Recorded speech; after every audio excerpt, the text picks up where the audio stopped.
В результате отравления угарным газом в Сунже погиб один человек, сообщили в МЧС по региону. По данным дежурной службы «Газпром Межрегионгаз» Назрань, причиной этого происшествия стала неисправность дымохода газового водонагревателя.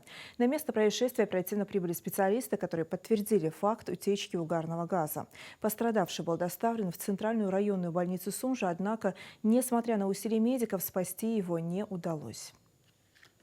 Прокурор Республики Ингушетия Андрей Васильченко организовал проверку по факту смерти 27 февраля 2025 года мужчины от отравления угарным газом по месту своего жительства в частном домовладении по улице Моздокская города Сунжа.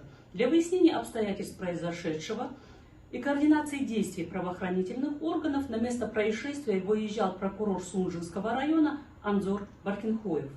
В ходе проверки прокуратурой будут установлены все обстоятельства и причины случившегося, а также проверено соблюдение требований законодательства об обеспечении безопасного использования и содержания газового оборудования. При наличии оснований будут приняты меры прокурорского реагирования. Результаты проверки взяты прокурором республики на контроль. Кроме того, прокуратура контролирует ход и результаты процессуальной проверки, проводимой правоохранительными органами по данному факту.